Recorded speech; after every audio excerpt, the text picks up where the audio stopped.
All right, Marco Bloom, Sports Betting and R. Hello everybody, so my name is Marco Blume. I'm the trading director for a bookmaker called Pinnacle. Trading director means I'm responsible for all the prediction markets and all the risk associated with taking wagers on the prediction markets. And my presentation is about how we at Pinnacle use R in the sports betting world and how it's really making a big impact on the company. First of all, Pinnacle. Who is Pinnacle? We are the largest bookmaker you never heard of, and the reason is we basically do zero advertisement. I explain to you in a second why.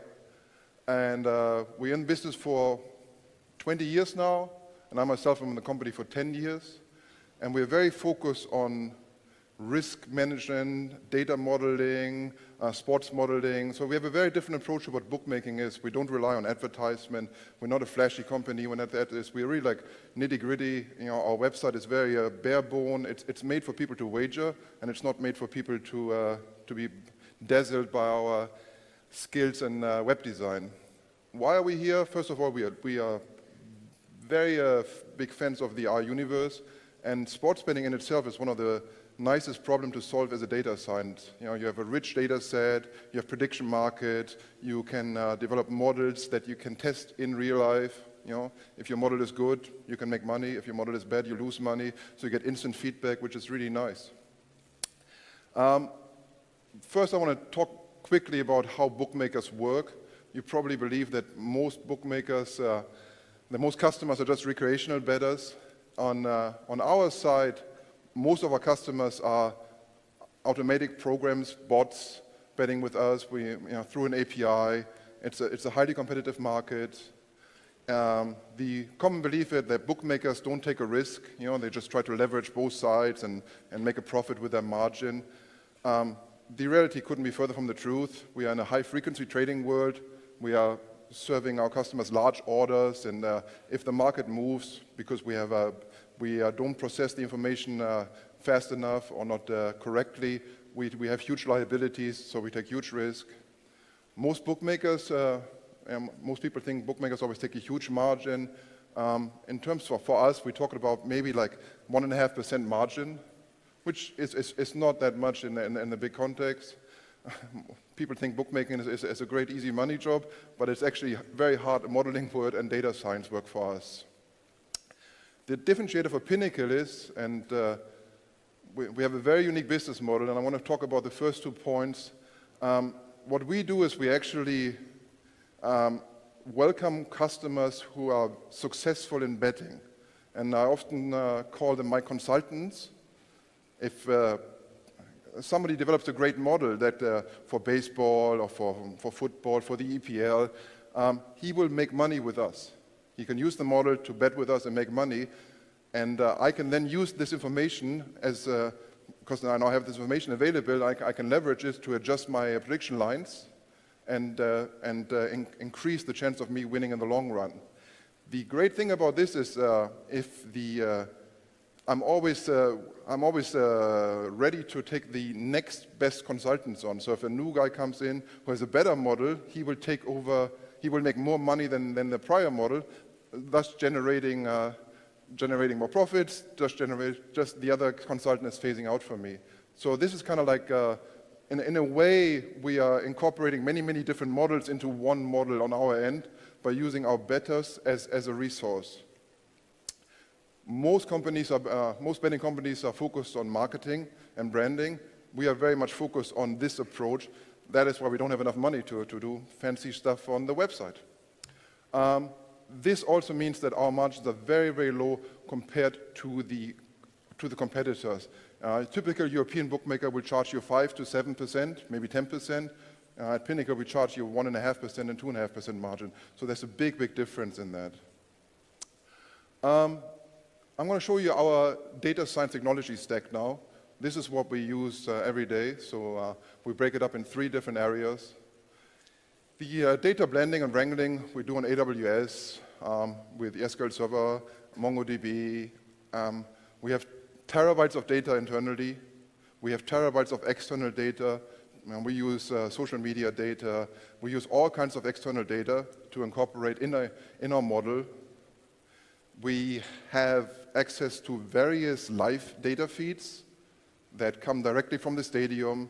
So in any given soccer game, in any given tennis game, somebody sits in the stadium and has an interface, often an iPad or an iPhone, and tries to key in the information that happens in front of them right as it happens. So we get the data as fast as possible in our data model.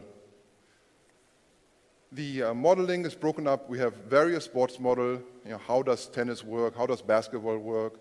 How does soccer work? We have customer models. What do customers like? Like, are they betting in groups? Are they belonging together? Are customers from Sweden more intelligent than customers from Germany? And this kind of stuff. So we really have a broad variety on different customer models. And finally, we have a lot of trading models, which is not that different from classic financial trading models. How do you react to a wager? How do markets move? And we consider our customers as an information source because they communicate with us through wagers. Every wager is an information that they give us, and every customer is obviously trying to win. So this makes the entire prediction market much more interesting from our side because finally customers have to put the money where their mouth is. Internal analysis, we have tons of reports and applications. In terms of our packages universe, we're talking about the tidyverse and data table for the data blanking and wrangling part. We're talking about Carrot and Carré and Stan and H2O for the model and machine learning, and Markdown and Shiny and ggplot for the communication part internally. I'm going to show you an example now of how live betting works from our side. So it starts with a live data feed. This comes directly from the stadium. In terms of tennis, it actually comes directly from the Empire. So in the ATP, for example, the guy who sits on the chair, he has to key in every decision into his data pad, and we get this data right from there.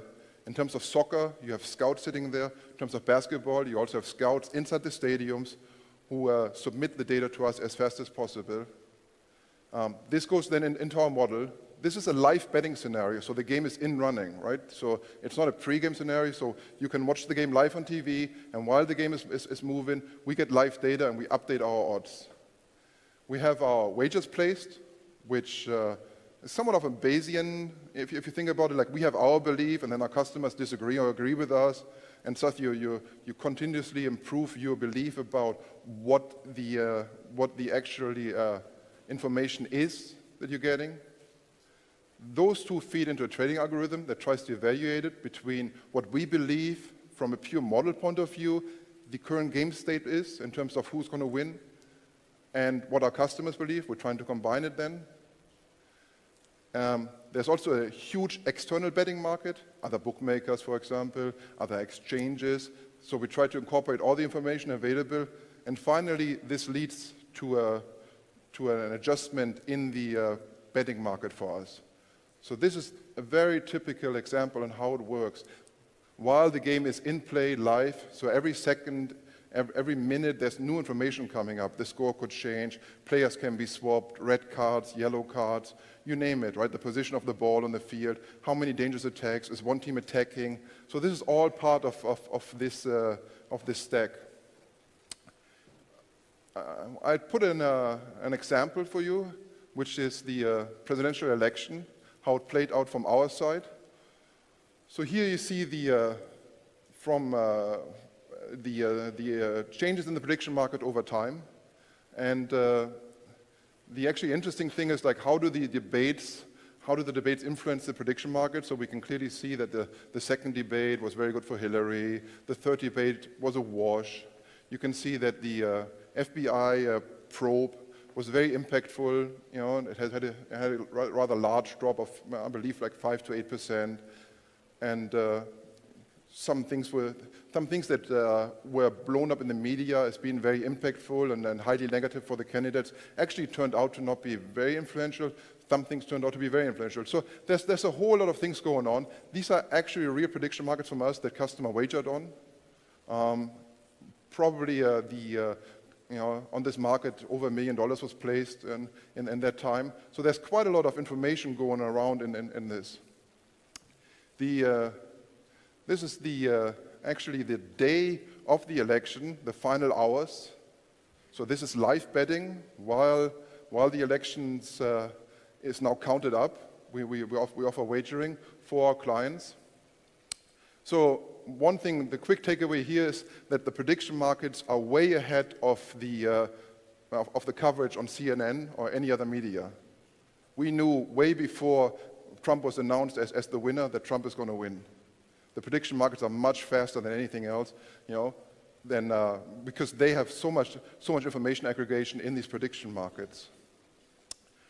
We have 2 packages up on CRAN that are very popular among our customers and open up the venue for new customers, getting our data through a wrapper around our API.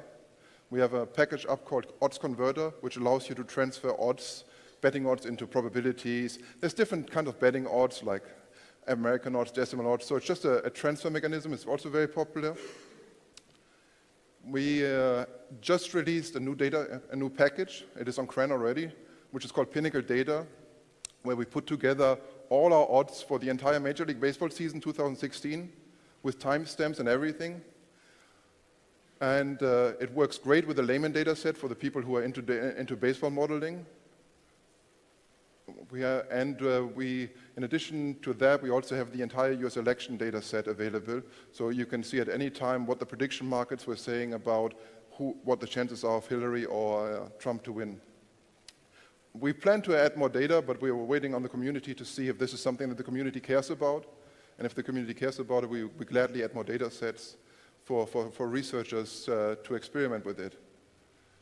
What you can discover is what we're looking for is that people can discover real-life events and match them to changes in the prediction markets.